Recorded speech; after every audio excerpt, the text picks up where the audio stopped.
So hello everyone and welcome back to another deck profile on the channel, and today I'm going to show you my deck, I guess kind of like updated deck profile for my White Forest Centurion deck that got first place at locals. And now if you guys seen the last video, well, it's basically nothing much has changed, but you know what, let's get into the deck profile. So as I said before, we're playing White Forest Centurion. I really like it. It just allows you to play like through a bunch of like hand traps and stuff, so I really enjoy this build. So we're starting for the White Forest monsters. You have 3 Stellar, 3 Lizette, 3 Sylvie, and we're still running 3 Rusia. Many people run this at 1, at 2, but I think seeing your like as many normal summons as possible is the way to go. And then during like games 1 and 2, you could side deck two two of these out to just play 1. But for game 1, this is just on the assumption you win the coin toss. In game 1, I would just like to see as many normal summons as possible, so that's why I'm maxing out on all the White Forest cards. And as I said before, like once you're going first or second, you could cut out the Rusia to one of. Then the Centurion stuff, 2 Centuria Primera, 2 Trudea, you know. And also during like we're still keeping this at 2 of, under the assumption we're going first and also going second. This isn't bad, but if we're going second, we just go into 1 ofs.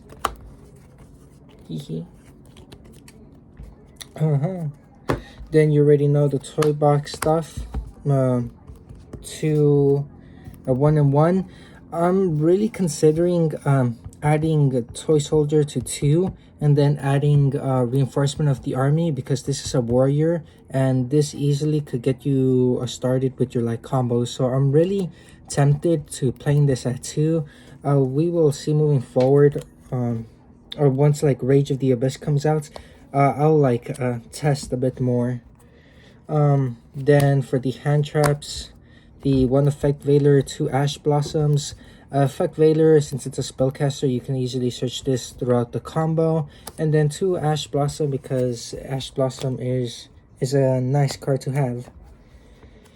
Spells, we have Beware the White Forest, Wake Up Centurion, 2 Triple Tactics talent, you know. This you could pop something on the field if you control a spellcaster illusion monster, so having something to pop is not too bad. You could easily side deck this card or cut it, or I might, if I cut this card, I might do 3 Triple Tactics talent to generate a token. And you already know the +2 look at hand, you know, take control of your opponent's monster. 2 stand-up Centurion, and 3 Tales of the White Forest, and then the 3 toy box.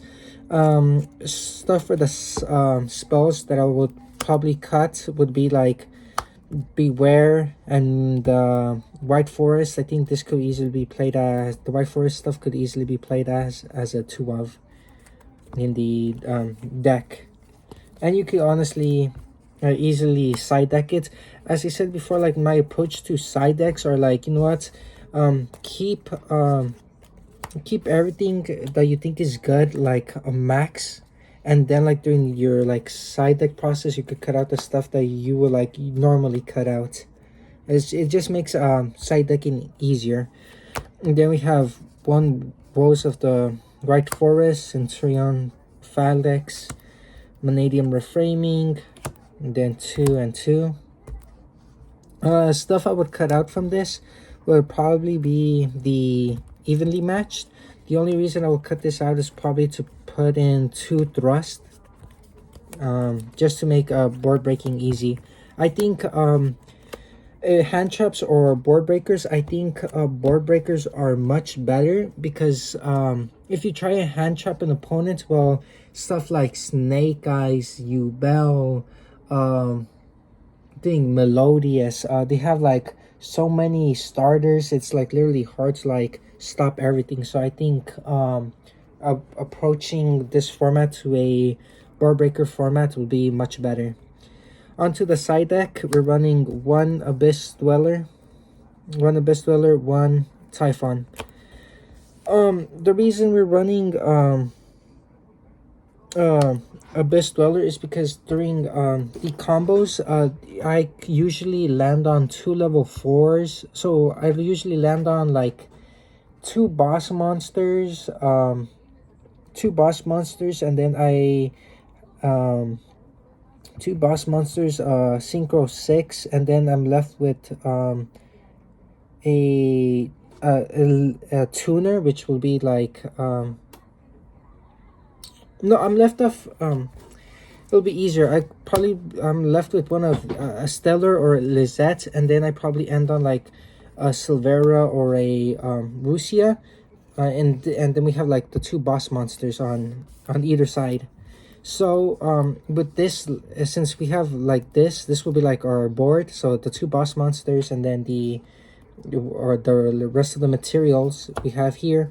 Well, it's easy with, you can easily make the Abyss Dweller to like cut out your opponents from activating stuff from the graveyard, like Engraver, Ubel, what's it called, Lorry. I think that's the one Engraver sends to the graveyard, and then you activate the effect. So this Abyss Dweller I think is really good because there's many decks in the format that use activate stuff from the graveyard, and I think this is good. And not only that, but if you don't want to run Abyss Dweller, you could immediately go into like a Synchro 6 of your choice, and then you could still have the Woes trap card to activate to special summon a Stellar or Lisette from your graveyard, and then you could do your Book of Moon. You could do your Book of Moon Synchro 6. But yeah. So Abyss Dweller I think is good because there's a bunch of decks that activate stuff from the graveyard. And then Typhon is here because Typhon is basically the, oh shit, something went wrong, let me just reset it. This is why we have Typhon, this is why we have Abyss Dweller. You could like cut these 2 out if you want to.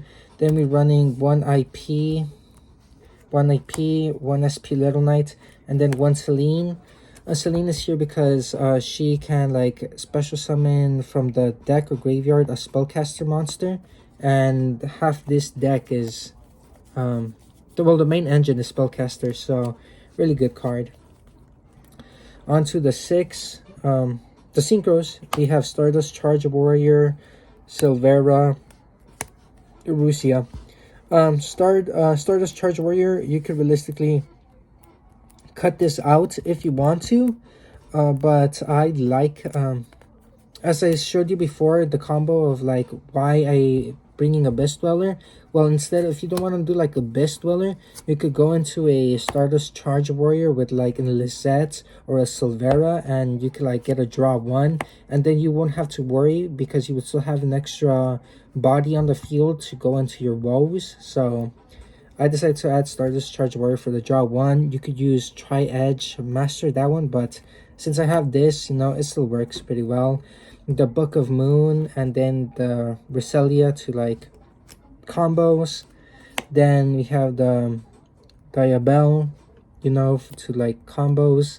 Visas Armatara to get your Omni Negates, to get your the Omni Negate spell. Then we got Chaos Angel as one of the boss monsters. Then Centuria Trudea, Phalix, Cosmic, and Crimson Dragon.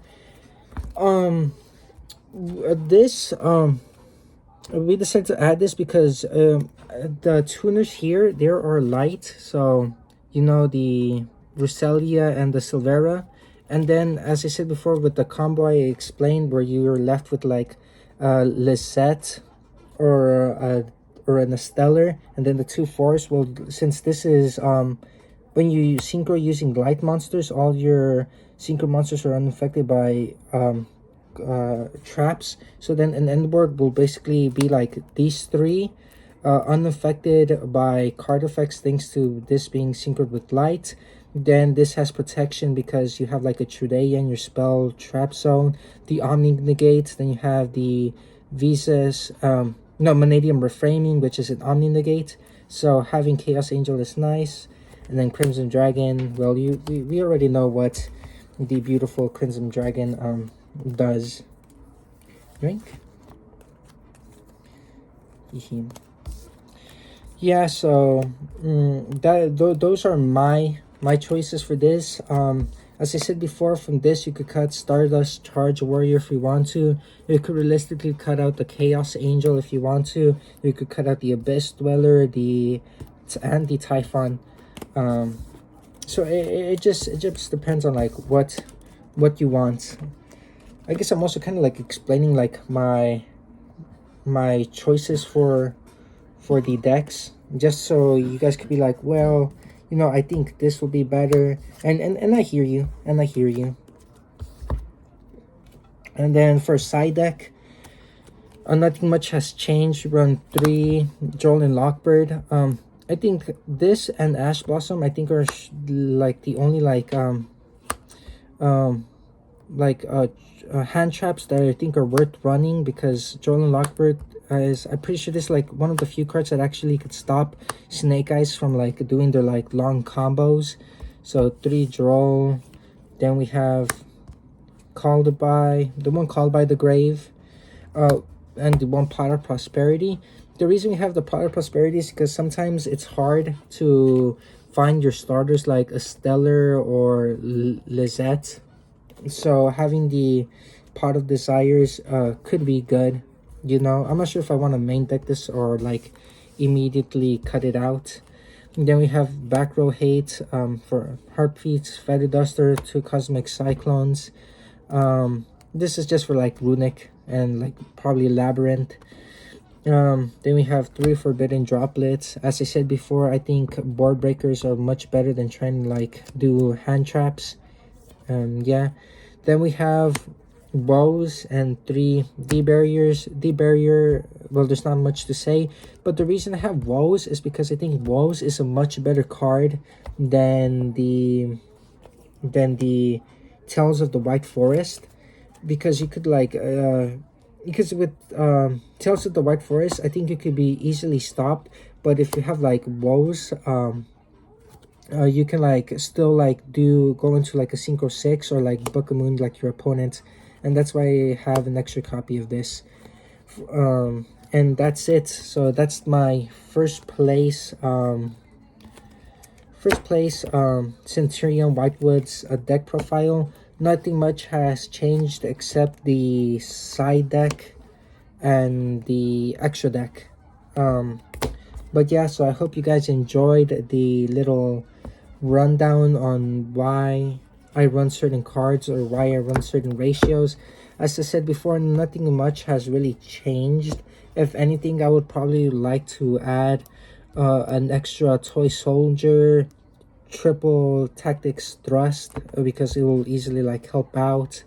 And then for the side deck, I have like interesting stuff, but yeah.